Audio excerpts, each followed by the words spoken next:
നമസ്കാരം, ന്യൂസ് കാർഡിലേക്ക് സ്വാഗതം. കേരള രാഷ്ട്രീയം ഒരുപക്ഷെ സമാനതകളില്ലാത്ത പ്രതിസന്ധിയിലേക്കാണ് നീങ്ങുന്നത്. മുഖ്യമന്ത്രി പിണറായി വിജയന്റെ നവകേരള സദസ് അഥവാ പ്രജാപതി യാത്ര തലസ്ഥാനത്തെത്തുമ്പോഴേക്കും ദേശീയ തലത്തിൽ രൂപം കൊള്ളുന്ന ഒരു പുതിയ അന്വേഷണ റിപ്പോർട്ട് അദ്ദേഹത്തിന്റെ മാത്രമല്ല കുടുംബത്തിന്റെയും കൂടി ഭാവി തന്നെ തീരുമാനിക്കും. അതെന്തായാലും ഇക്കുറി മുഖ്യമന്ത്രി മാത്രമല്ല, പ്രതിപക്ഷത്ത് മുഖ്യമന്ത്രി കുപ്പായം തുന്നി കാലമേറെയായി കാത്തിരിക്കുന്ന രമേശ് ചെന്നിത്തലയും ഉപമുഖ്യമന്ത്രി കുപ്പായം തുന്നി കാത്തിരിക്കുന്ന PK കുഞ്ഞാലിക്കുട്ടിക്കും ഒപ്പമുണ്ട്. കൊച്ചി മിനറൽസ് ആൻഡ് റൂട്ടെയിൽസ് എന്ന സ്ഥാപനവുമായി കേരളത്തിലെ രാഷ്ട്രീയ നേതൃത്വവും പോലീസും റവന്യൂ ഉദ്യോഗസ്ഥരും നടത്തിയ കൈക്കൂലി ഇടപാടാണ് ഈ സംഭവങ്ങൾക്കെല്ലാം ആധാരം.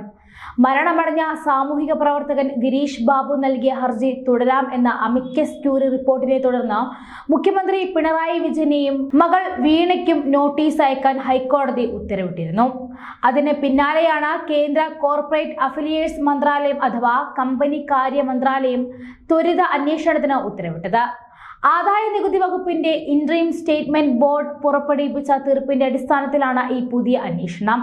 ത്വരിതാന്വേഷണത്തിൽ വസ്തുതയുണ്ടെന്ന് കണ്ടെത്തിയാൽ കോർപ്പറേറ്റ് കാര്യ മന്ത്രാലയത്തിന്റെ കീഴിലെ സീരീസ് ഫ്രോഡ് ഇൻവെസ്റ്റിഗേഷൻ ഓഫീസ് എന്ന ഗുരുതര സാമ്പത്തിക കുറ്റകൃത്യങ്ങൾ അന്വേഷിക്കുന്ന സംവിധാനം അന്വേഷണം ആരംഭിക്കും.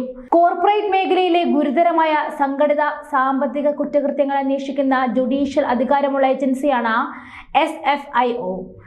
ഹൈക്കോടതി, സുപ്രീം കോടതി, കേന്ദ്ര സർക്കാർ എന്നിവ നിർദ്ദേശിക്കുന്ന കേസുകളും അന്വേഷണങ്ങളുമാണ് സാധാരണ ഇവർ ഏറ്റെടുക്കുന്നത്. എല്ലാ സ്ഥാനങ്ങളിലും ജില്ലാ സെക്ഷൻ കോടതിയുടെ പദവിയിലുള്ള കോടതികളാണ് ഈ ഏജൻസി രജിസ്റ്റർ ചെയ്യുന്ന കേസുകൾ പരിഗണിക്കുക. ആദായ നികുതി വകുപ്പിന്റെ ഇടക്കാല തീർപ്പാക്കൽ ബോർഡ് ജുഡീഷ്യറി അധികാരമുള്ളതാണ്. നികുതി നിർണയത്തിലെ അപ്പലേറ്റ് അതോറിറ്റിയായ ഇവരുടെ തീരുമാനത്തിൽ അപ്പീൽ നൽകാൻ കഴിയില്ല. നികുതി നൽകുന്നവരും ആദായ നികുതി വകുപ്പും തങ്ങളുടെ വാദമുഖങ്ങൾ ഈ ബോർഡിൽ അവതരിപ്പിച്ച വാദപ്രതിവാദത്തിലൂടെ കോടതി നടപടികൾക്ക് സമാനമായ രീതിയിൽ തന്നെയാണ് ഉത്തരവ് പുറപ്പെടുവിക്കുന്നത്.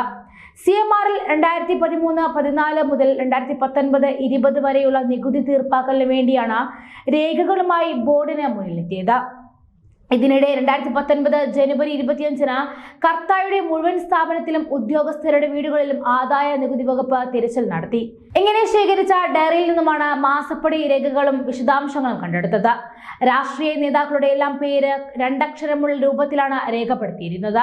PVOC, RC, Chennithala, PK, IK തുടങ്ങി രാഷ്ട്രീയ നേതാക്കൾ എല്ലാ മാസവും മാസപ്പടി എന്ന രീതിയിൽ തന്നെ പണം നൽകിയിരുന്നതായി കണ്ടെത്തി. ഇതുകൂടാതെയാണ് മുഖ്യമന്ത്രി പിണറായി വിജയന്റെ മകൾ T വീണയും അവരുടെ IT സ്ഥാപനമായ എക്സാലോജിക്കുമായി നടത്തിയ സാമ്പത്തിക ഇടപാടുകൾ. 2016 ഡിസംബറിൽ IT മാർക്കറ്റിംഗ് ആവശ്യമായി വീണയുമായി CMR-ൽ കരാർ ഒപ്പിട്ടിരുന്നു. പിന്നീട് 2017 സോഫ്റ്റ്വെയർ സഹായങ്ങൾക്കായി പുതുക്കിയ കരാർ ഒപ്പുവെച്ചു. ഈ കരാർ അനുസരിച്ച് പ്രതിമാസം 5 ലക്ഷം രൂപ വീതം വീണയ്ക്കും 3 ലക്ഷം രൂപ വീതം എക്സാലോജിക്കിനും കൊടുക്കണം എന്നായിരുന്നു കരാർ. ഇതനുസരിച്ച് 1.72 കോടി രൂപ വീണ കൈപ്പറ്റി കഴിഞ്ഞിരുന്നു. എന്നാൽ കരാർ അനുസരിച്ചുള്ള യാതൊരുവിധ സേവനങ്ങളും വീണയോ കമ്പനിയോ നൽകിയില്ല. എന്ന് മാത്രമല്ല, ഇക്കാര്യം കമ്പനിയുടെ CFO K സുരേഷ് കുമാറും chief general manager P Suresh കുമാറും ആദായ നികുതി ഇടക്കാല തീർപ്പാക്കൽ ബോർഡിൽ സാക്ഷ്യപ്പെടുത്തുകയും ചെയ്തു. യാതൊരുവിധ സേവനങ്ങളും നൽകാതെ മുഖ്യമന്ത്രിയുടെ മകൾക്ക് പ്രതിമാസം ഇത്തരത്തിൽ പണം നൽകുന്നത് രാഷ്ട്രീയ അഴിമതിക്ക് ആണെന്നാണ് കേന്ദ്ര അന്വേഷണ ഏജൻസി നിലപാട്. ഏതാണ്ട് ഈ നിലപാട് അടുത്തു തന്നെയാണ് ഹൈക്കോടതിയും അമിക്കസ് ക്യൂറിയും നടത്തിയ അന്വേഷണങ്ങൾ. 2016 ശേഷം CMR-ൽ 135 കോടി രൂപയാണ് രാഷ്ട്രീയ നേതാക്കൾക്കും ഉന്നതതല ഉദ്യോഗസ്ഥർക്കും പോലീസ് ഉദ്യോഗസ്ഥർക്കുമായി നൽകിയത്. ഇടക്കാല തീർപ്പാക്കൽ ബോർഡിൽ ലഭ്യമായ രേഖകൾ, മൊഴികൾ എന്നിവ ഇത് സാധൂകരിക്കുന്നതാണ്. ഈ പണം ആർക്കൊക്കെ എന്തിനു വേണ്ടി ചെലവഴിച്ചു എന്ന് കണ്ടെത്താനാണ് സീരീസ് ഫ്രോഡ് ഇൻവെസ്റ്റിഗേഷൻ ഓഫീസ് പരിശോധന നടത്തുന്നത്. ഇപ്പോൾ നടക്കുന്ന കേന്ദ്ര കമ്പനി കാര്യ മന്ത്രാലയത്തിന്റെ ത്വരിത അന്വേഷണത്തിൽ 3 കാര്യങ്ങളാണ് പരിശോധന നടത്തുക.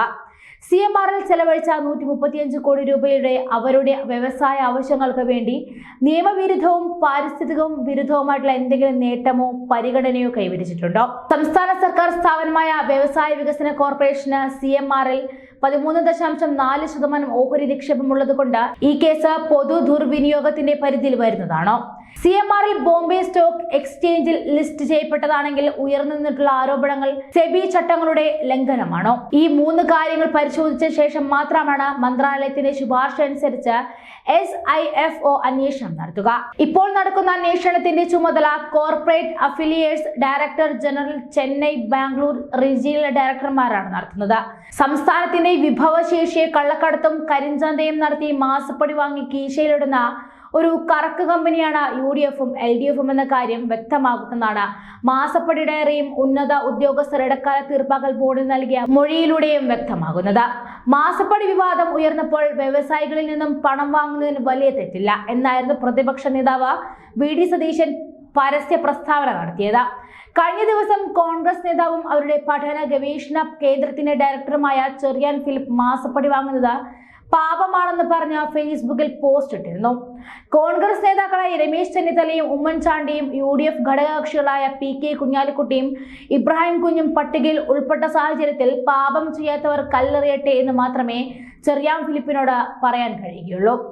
ആണവോർജ്ജത്തിന് ഉപയോഗിക്കാൻ കഴിയുന്ന ഇൽമിനൈറ്റ് മുതൽ സിലിക്കോൺ, റൂട്ടൽ, ലുക്ക്, ഓക്സിജൻ, മോണോസൈറ്റ്, ഗാർനെറ്റ് എന്നിവയെല്ലാം സമൃദ്ധമായി കേരളത്തിൽ ഇതുമായി ബന്ധപ്പെട്ട അന്ത്യോൽപ്പന്നങ്ങൾ നിർമ്മിക്കുന്ന വ്യവസായ സ്ഥാപനങ്ങൾ എന്തുകൊണ്ട് വരുന്നില്ല എന്നതിന് കാരണം കൂടിയാണ് ഈ മാസപ്പടി വിവാദം.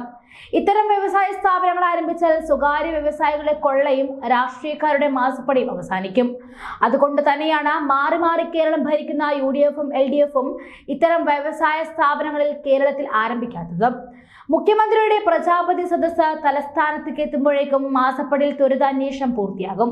മുഖ്യമന്ത്രിയും മകളും മാത്രമല്ല UDF നേതാക്കളും കൂടി ഉൾപ്പെട്ടതോടെ ഇത് സംബന്ധിച്ച് കൂടുതൽ അന്വേഷണം ഉണ്ടാവുകയും കുറ്റക്കാർ ശിക്ഷിക്കപ്പെടുകയും ചെയ്യണം. കേരളത്തിലെ രാഷ്ട്രീയത്തിന് മാറി മാറി ഇടതുമുന്നണിയും വലതുമുന്നണിയും മാത്രം ഭരിക്കുന്ന സംവിധാനത്തിന് ഒരു മാറ്റം വരേണ്ട സാഹചര്യം കൂടിയാണ് മാസപ്പടി കേസ് കേരളത്തോട് ചൂണ്ടിക്കാട്ടുന്നത്. രാഷ്ട്രീയ തിമിരത്തിന്റെ അന്ധതയിൽ സംസ്ഥാനത്തിന്റെ പൊതു താല്പര്യവും പൊതുവിഭവവുമാണ് ഇല്ലാതാക്കുന്നത്. കേരളം നേടിയ സാമൂഹ്യ പുരോഗതിയും സാക്ഷരതയും രാഷ്ട്രീയത്തിന് അതീതമായി സംസ്ഥാനത്തിന്റെ പൊതു താല്പര്യത്തിന് പ്രയോജനപ്പെടുന്നില്ലെങ്കിൽ അതുകൊണ്ട് എന്ത് പ്രയോജനമാണുള്ളത്?